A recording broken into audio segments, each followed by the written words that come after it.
우리 잠언서 3장 5절로 6절까지 말씀드리겠습니다. 잠언, 구약성경 잠언 3장 5절로 6절까지 말씀드리겠습니다.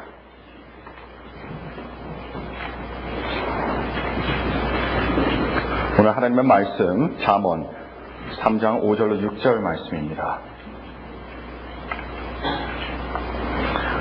다 찾으신 줄로 믿고 제가 봉독해 드리겠습니다. 구약성경 잠언서 3장 5절 그리고 6절 말씀입니다. 너는 마음을 다하여 여호와를 의뢰하고 내 명철을 의지하지 말라. 너는 범사에 그를 인정하라. 그리하면 내 길을 지도하시리라. 아멘. 하나님께서 오늘 이 시간 우리와 함께 하심을 믿으시길 바랍니다. 그리고 우리가 드리는 이 예배를 기쁜 마음으로 받으실 줄로 믿습니다. 보통 자기 중심의 사람들은 어떤 사람들입니까? 내가 원하는 것에 중점을 두는 사람들입니다. 내가 무엇을 원하고 내가 무엇을 바라는지가 다른 것들보다도 중요합니다. 그렇지만 성숙한 사람들은 나의 원함과 바램만큼 다른 사람의 원함과 바램에 대해서도 관심을 갖습니다. 왜 그렇습니까? 남을 배려하는 성숙한 마음이 있기 때문입니다. 신앙인도 마찬가지입니다. 성숙하지 못한 신앙인은 나를 기쁘게 만들고 나를 기분 나쁘게 만드는 것이 무엇인지에 지나치게 중점을 두게 됩니다. 그리고 거기에 따라서 기분도 달라지고 영적인 상태도 수시로 바뀌게 됩니다. 그러나 반면에 성숙한 하나님의 자녀는 스스로에게 묻는 질문이 있습니다. 여러분들께서 만약 이런 질문들을 자주 하신다면, 스스로에게 던진다면요, 여러분은 성숙한 그리스도인이실 겁니다. 자, 그 질문들이 어떤 질문들이냐면요, 과연 하나님께서 지금 내게 원하시는 것은 무엇일까? 하나님께서 지금 나에게 바라시는 것은 무엇일까? 이런 질문들입니다. 성숙한 사람들은 이렇게 나의 원함과 바램보다는 하나님의 원하심과 하나님의 바라심에 관심을 갖습니다. 그리고 그 원하심과 바라심에 내가 믿음으로 부응하는 것에 기쁨을 얻는 사람들이 영적으로 성숙한 사람들입니다. 실제로 저는 영적으로 성숙해지고 싶은 분들, 그리고 이미 어느 정도 성숙한 분들에게 이런 질문들을 과거에도 그렇고 지금도 많이 받고 있습니다. 목사님, 하나님을 기쁘게 해드리고 싶은데 무엇을 어떻게 해야 할지 잘 모르겠습니다. 또는 제가 제일이 바쁜데 항상 바쁜 가운데서도 어떻게 하면 항상 하나님과 가까이 있을 수 있을까요? 이런 질문에 어떤 사람들은요, 이렇게 답변할 수 있습니다. 목사님, 그런 쉬운 질문이 어디 있습니까? 기도하고 말씀 읽고 예배 빠지지 않고 봉사하는 것을 하나님께서 가장 원하시지 않으시겠습니까?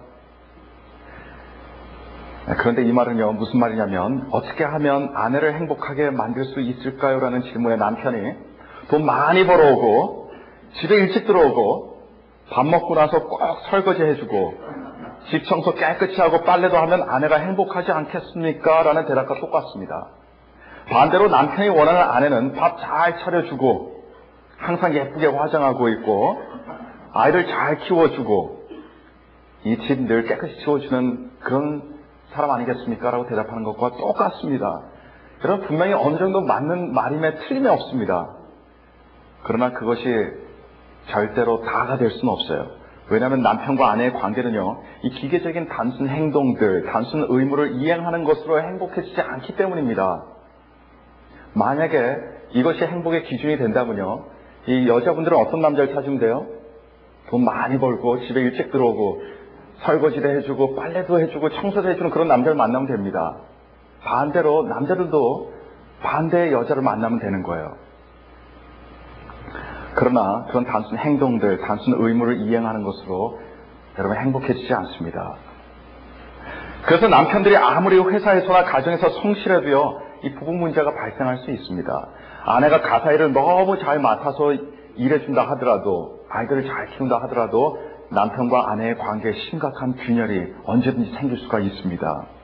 오늘 이 시간 저는요, 이 종교적인 행동과 종교적 의무의 껍질 한 피를 벗겨서 하나님께서 정말 여러분들에게 그리고 저에게 원하시고 바라시는 그 알맹이가 무엇인지 제가 오늘 이 시간 말씀해 드리도록 하겠습니다.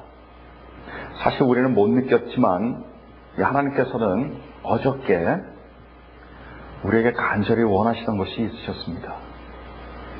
그저께도 이것을 간절히 원하셨습니다. 일주일 전에도 우리는 아무 생각 없이 살았겠지만 그 가운데서도 하나님께서 우리들에게 원하시던 것이 있으셨습니다.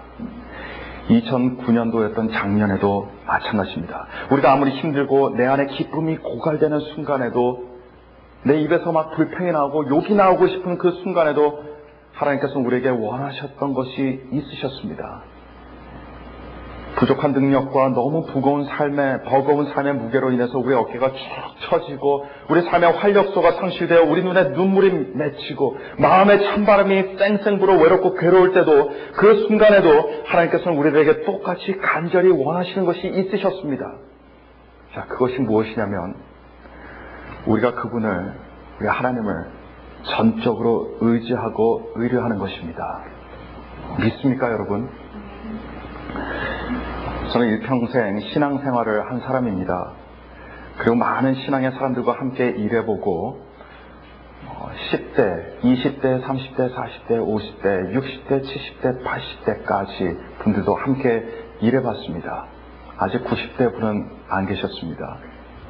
여기 와서 많이 생길 것 같아요. 근데 참 많은 믿음의 사람들과 함께 예배드리고 그리스도 안에서 형제 자매로서 교제도 많이 나눠봤습니다. 근데 가만히 보니까요, 우리 기독교인들이 참 잘 못하는 것이 있더라고 말이죠. 그걸 제가 깨달았습니다. 신앙이 좋다고 하는 사람도 마찬가지입니다. 그것이 무엇입니까? 우리 기독교인들이 참 잘 못하는 거예요. 그게 뭐냐면요, 하나님을 전적으로 의지하는 것을 가만히 보니까 잘 못해요. 여러분, 크리스찬들은 당연히 하나님 사랑하고 의지하고 의뢰해야 하는데, 따지고 보면 그것을 잘 못한다는 말입니다. 예수 그리스도를 구주로 영접을 한 사람들의 최대 관건은요, 믿음을 갖는 그 순간부터 이제는 믿음 생활하는 것이 최대 관건이 됩니다. 믿음 생활이 뭡니까? 난 하나님 믿어, 난 예수 그리스도 믿어 말하고 생각한다고 그것이 믿음 생활하고 신앙 생활하는 것이 절대 아닙니다. 신앙 생활은요, 무슨 생활이냐면요, 하나님을 의지하고 의뢰하는 삶입니다. 이것이 신앙생활입니다.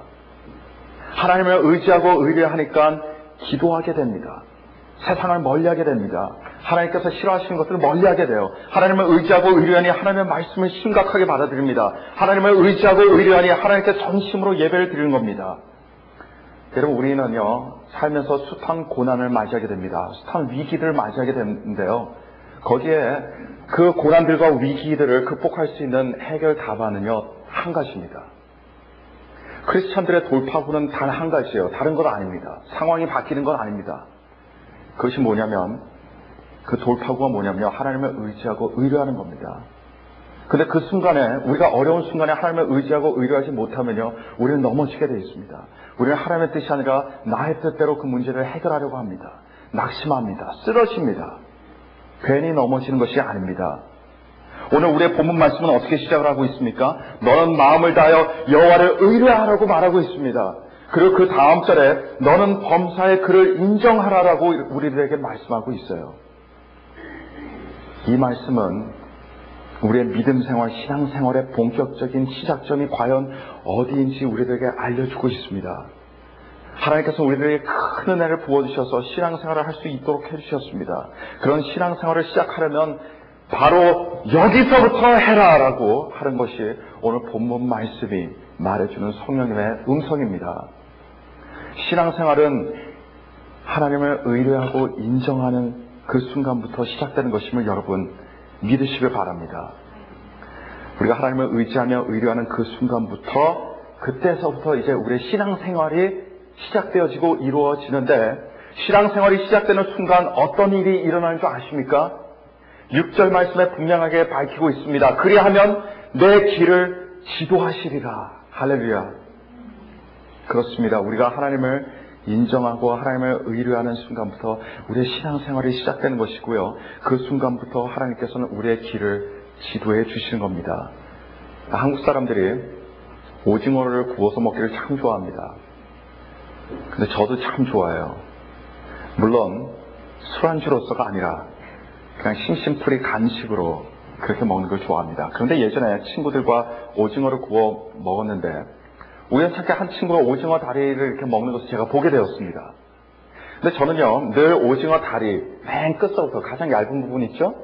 그 끝서부터 저는 먹기 시작하는데요, 그 친구는 이 몸통에 붙어있던 그 굵은 다리서부터 먹기 시작하더라고요. 그래서 제가